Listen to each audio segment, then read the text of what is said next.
প্রায় ১ মাস ধরে ওয়াসার পানির স্বাভাবিক সরবরাহ না থাকায় এভাবেই পানির জন্য কষ্ট করছেন রাজধানীর উত্তরার বাসিন্দারা। পানির সংকট দুর্বিষহ করে তুলেছে তাদের দৈনন্দিন জীবন। উত্তরার ৭ নম্বর সেক্টরে মাসখানেক ধরে পানির সমস্যা চললেও প্রকট আকার ধারণ করে গত ৫ দিন ধরে। সারাদিনে এক ফোঁটাও পানি আসে না কল দিয়ে। গভীর রাতে অল্প পরিমাণ আসলেও তা অপ্রতুল। সে পানি আবার ময়লা আর দুর্গন্ধের কারণে ব্যবহারের অনুপযোগী। কারবালার মতো অবস্থা, পানির জন্য হাহাকার। সবাই এখানে যাচ্ছে ওখানে যাচ্ছে, পানি আর কে কাকে কতটুকু দেয়। সেই রাত্রে আসে, তাও ময়লা পানি। প্রতি মাসে সঠিক সময়ে ওয়াসার বিল পরিশোধ করলেও পর্যাপ্ত পানি না পাওয়ায় ক্ষোভ জানান বাসিন্দারা।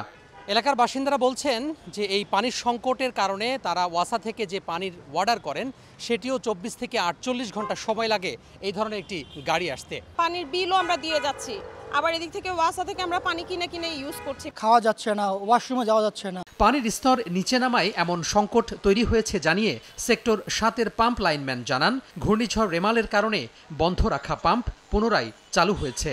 ঝড় তুফান গেছে না, ঝড় তুফানে মনে করেন বিদ্যুতের জন্য ওই পাম্পটা ৩ ঘন্টা, এই পাম্পটা ২ ঘন্টা, মোট ৫ ঘন্টা পাম্প বন্ধ ছিল। এদিকে এমন সংকটের মধ্যেই আগামী জুলাই থেকে আবারও পানির দাম বাড়ানোর সিদ্ধান্ত নিয়েছে ঢাকা ওয়াসা। তোহা খান তামিম, সময় সংবাদ, ঢাকা।